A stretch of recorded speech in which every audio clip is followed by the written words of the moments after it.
problem is that we're not Blacks telling here in the this Kids city are have made starting a to use significant drugs earlier contribution. in life than they ever have.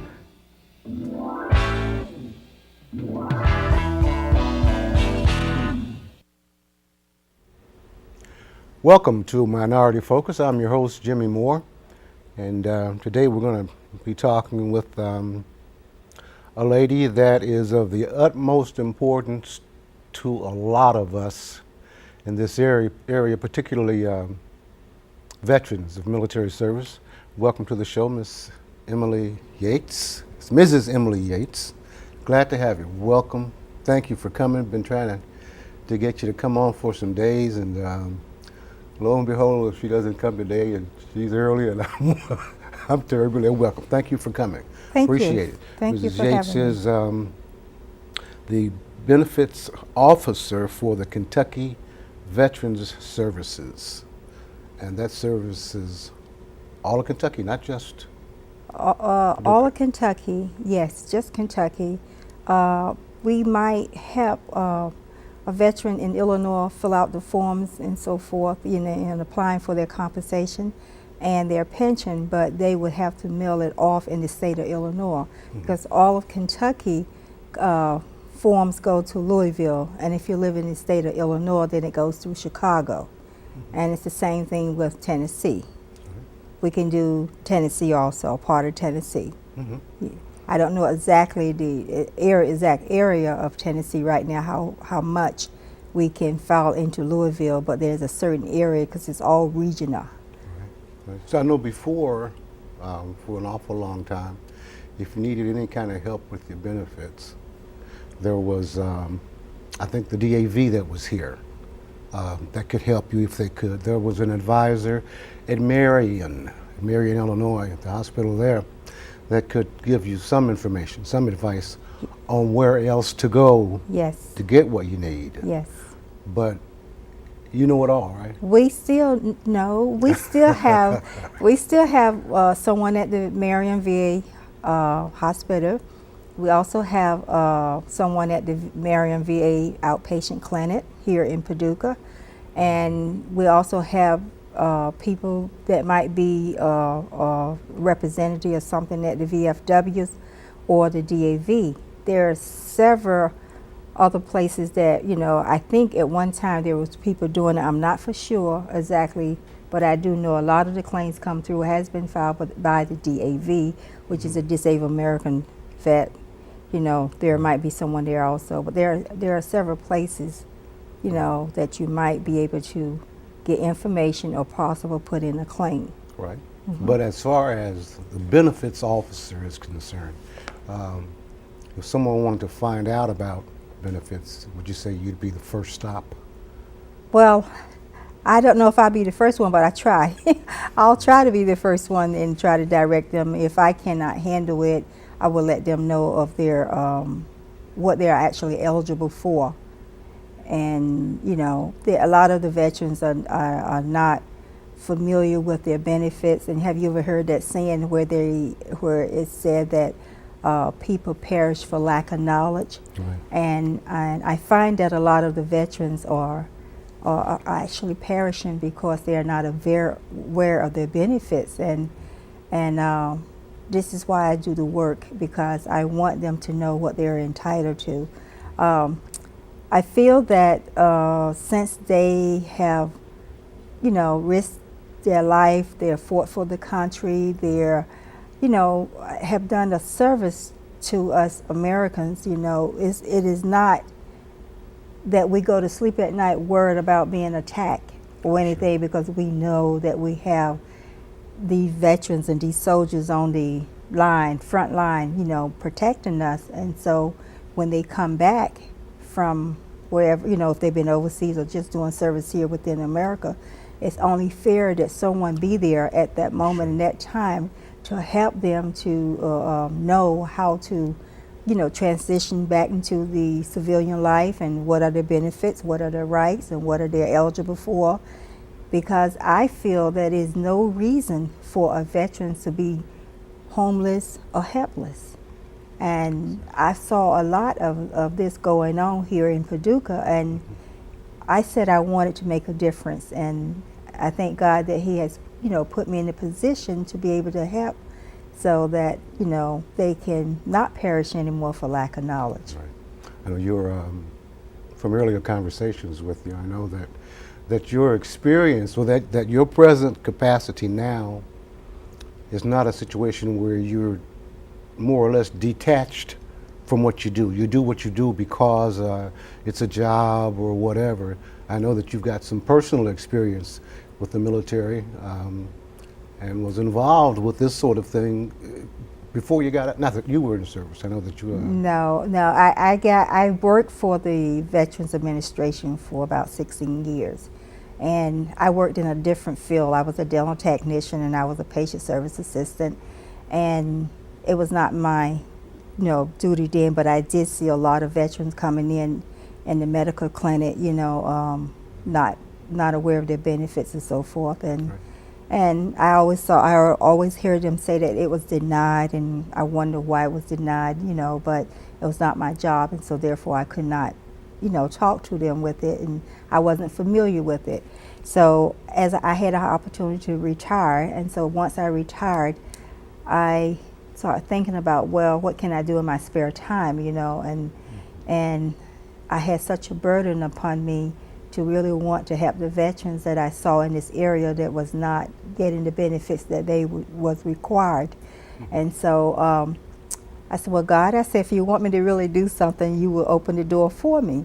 And my husband, has retired from the Air Force, and so we was invited back to Scott Air Force Base, Illinois, for a retirement dinner party, and they update you on all your information on what's changing, your benefits and so forth. And I happened to mention it there to a colonel about what I was seeing here with the veterans in Paducah, and I wanted to do something. So he gave me a number, which I called in St. Louis, and they referred me to Louisville. And so I actually volunteered for this. There was not an opening. I just volunteered to get this, to do this. And they said, well, you want to do this? I said, yes, I want to do it.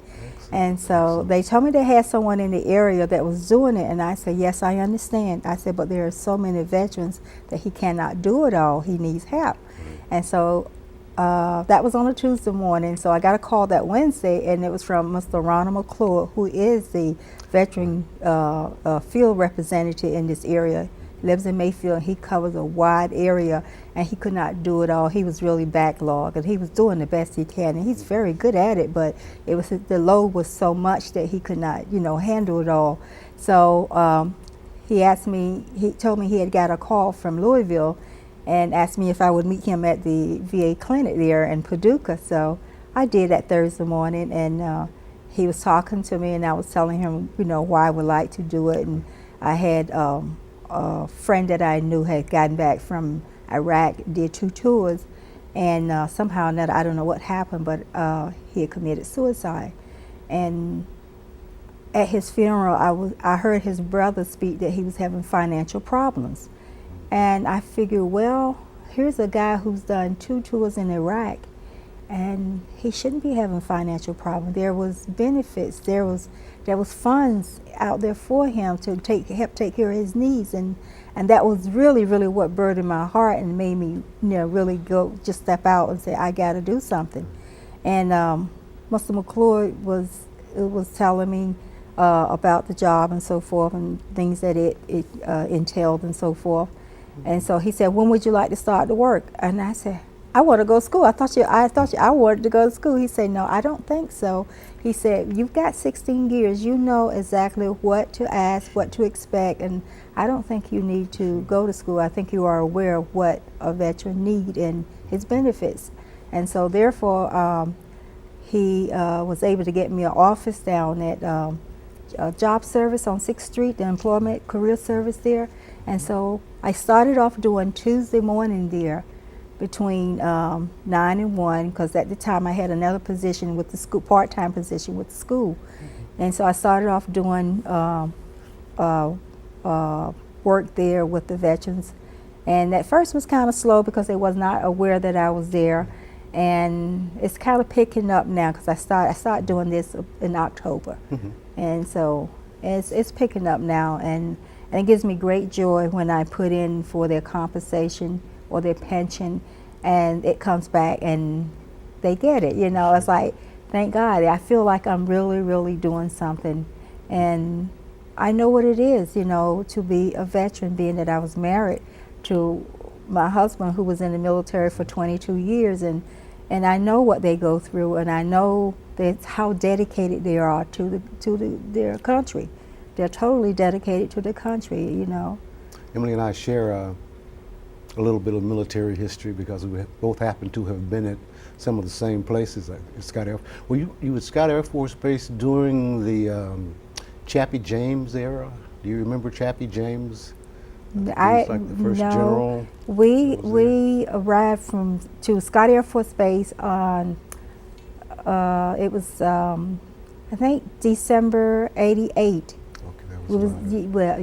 December '88 was the time we got there, and we came from Guam to Scott Air Force Base. I had been long gone, I think, at that time, and touched in Guam and probably some other places we haven't discussed yet.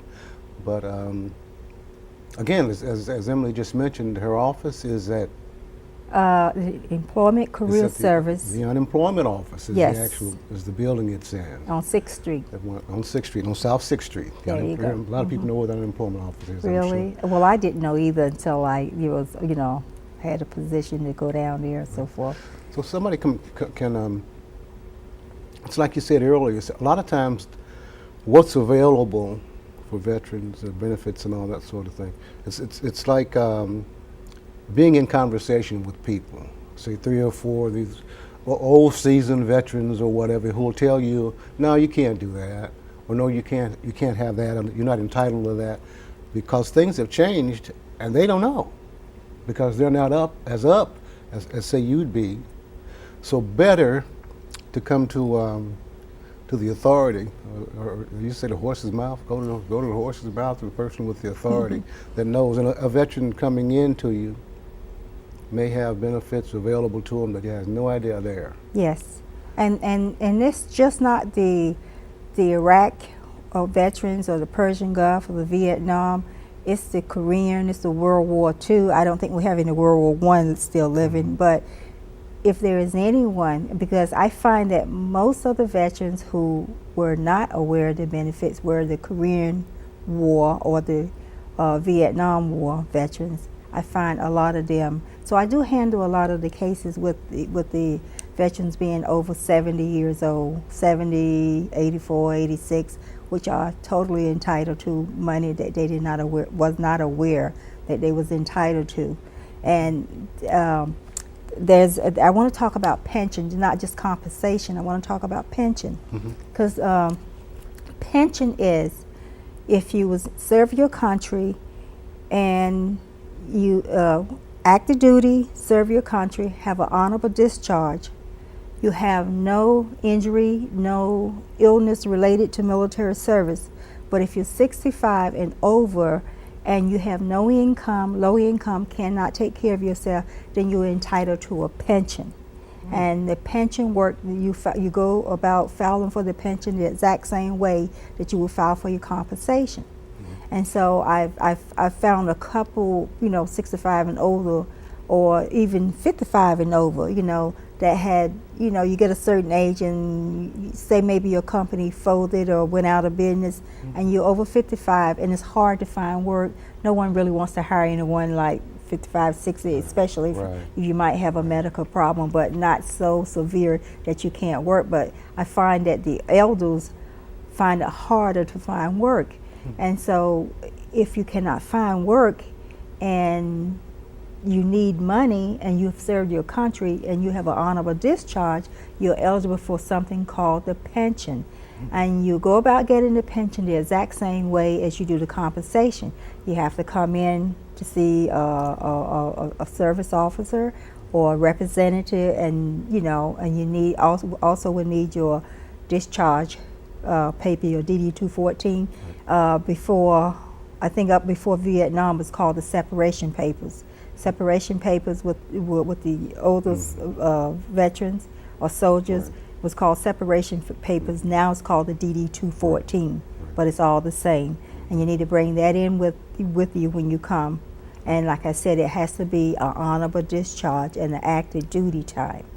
Because I think with dishonorable discharges give you nothing. Dishonorable discharge or BCD will give you Bad nothing conduct unless that BCD, that bad conduct disorder was something that acquired while you was in service. I'll give you an example. For example, if you went to Iraq and you came back and you were still active duty and you were suffering from PTSD while active duty, and you committed a felony or a crime or something, and you received a BCD, then we will evaluate through behavior medicine, see if that PTSD was the reason why. And PTSD is post-traumatic stress. So that we would evaluate to see if that would have caused you to act in an unmorally way or whatever, call you to, have this bad conduct. And if you are, then you're also eligible to draw money for that. And you're also eligible to use the VA. See, the next morning, after this show airs, the next morning when you open your doors, you're going to get a crowd. Because I'm sure there's information now I'm hearing that I wasn't aware of as a veteran. Yes, well, that's why I want the veterans to know. Another thing, okay, you might not be aware of this, veterans come back sometime. I know a lot of Vietnam veterans came back hooked on drugs. We have a program also where we detox. We have 3 times we detox you. I don't know if it's changed, but this is when I was working over at the barracks, Jefferson Barracks in St. Louis. We had a program where you go 6 weeks first. We have a 6-week program where we detox you. You stay in Jefferson Barracks. We have a detox building there, 6 weeks, and you clean, you go back out, and if you get back on again, drugs again, or alcohol, then they will bring you in, and you will have a 3 months detox. Detox. They will detox you for 3 months at that time, and then if you go back out, you fall off the wagon again. The 3rd time, what they would do is they would take you away from this around your living area, your family, your friends, or whatever, because sometime when you go back out, you go back into the same neighborhood, same friends, same everything. And so the 3rd detoxification is done farther away from home. I don't know, I think there's an area for this area. I think it's like Michigan or Minnesota. I think that covers St. Louis, Illinois, and maybe Kentucky. And then I think I think Arizona covered the West, and I think New Jersey. I'm not very sure.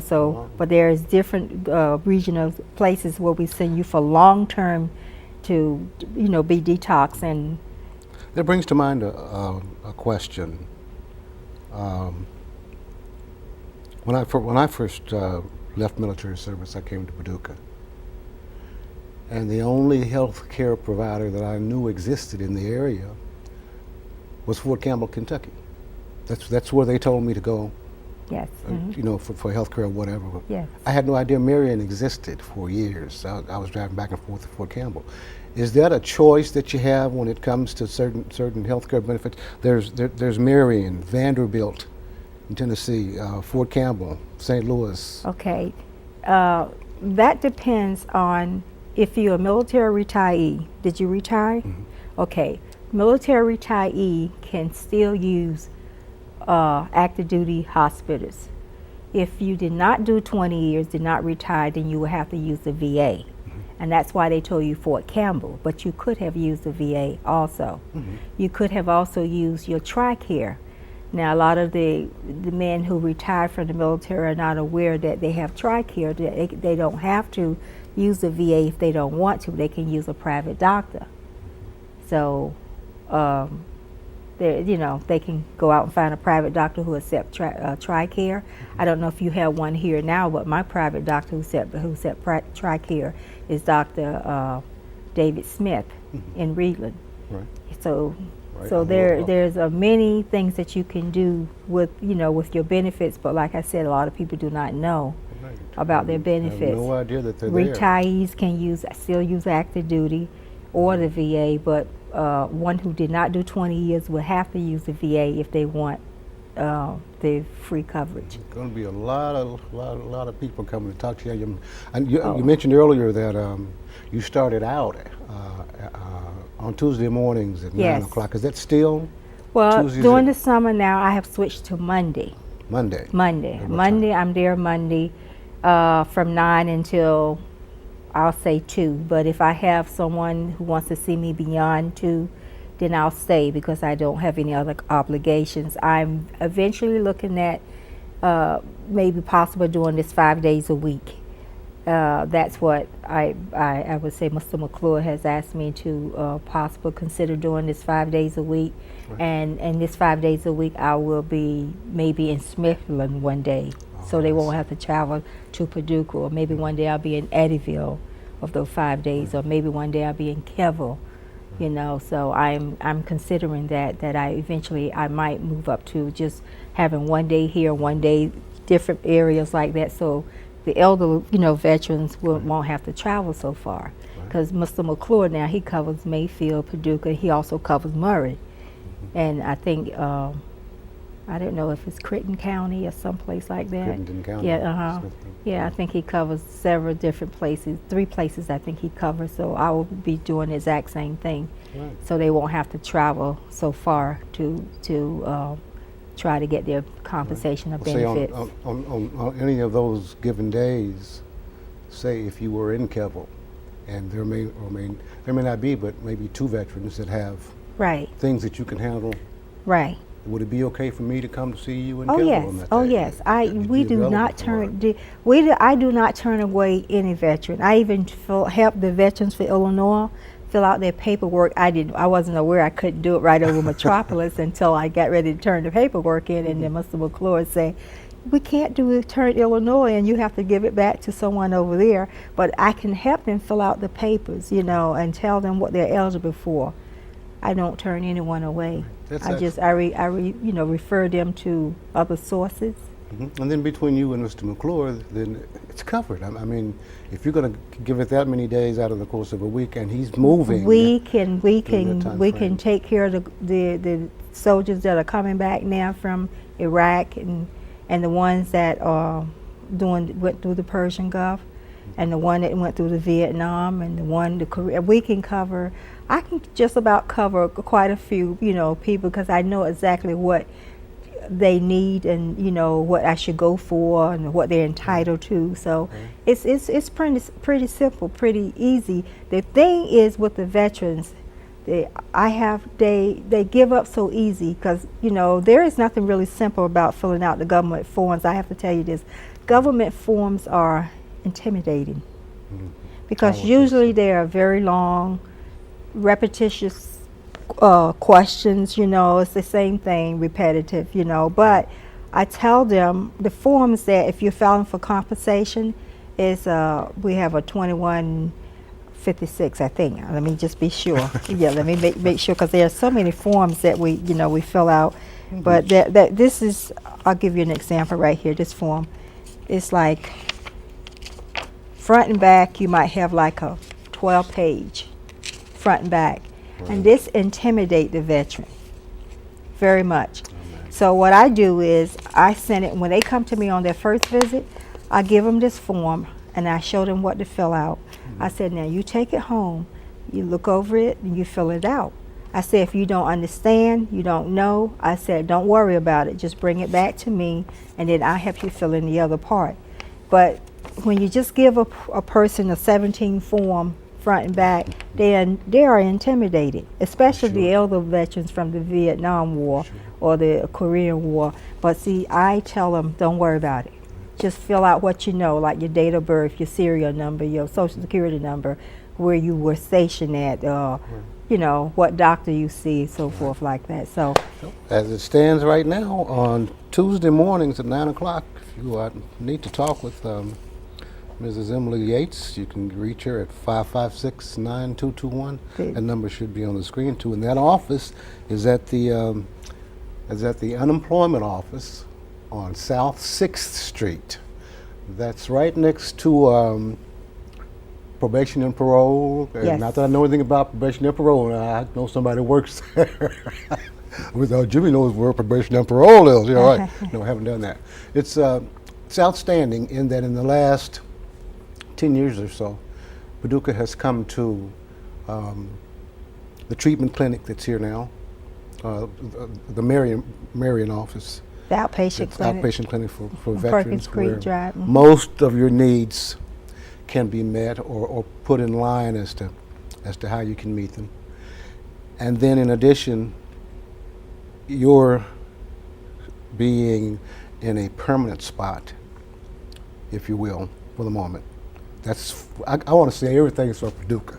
Not that I don't want to share with everybody that has a need, but it's just wonderful that Paducah has an office now where someone who has no idea what their benefits are can go to and be professionally advised as to what those things are and how to go about obtaining them, because they are authorized them. Yes. And some people do a span of military service and they get out 2 years, 4 years, whatever they served. They're entitled to some things.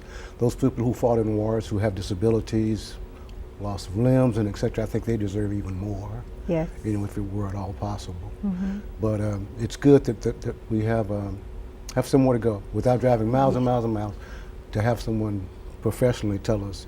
By the way, you mentioned that you're a dentist. You're certified? I'm a certified dental tech also. Look, I got this tooth I want to talk to you about after the show.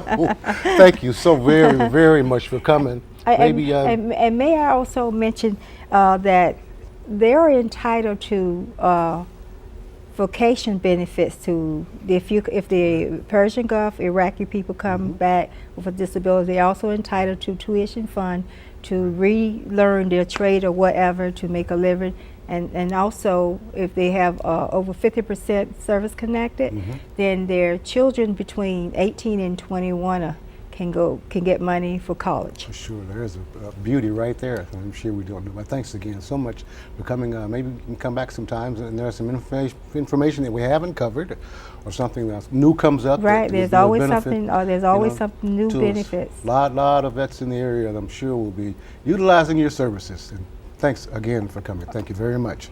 For Minority Focus, I'm Jimmie Moore.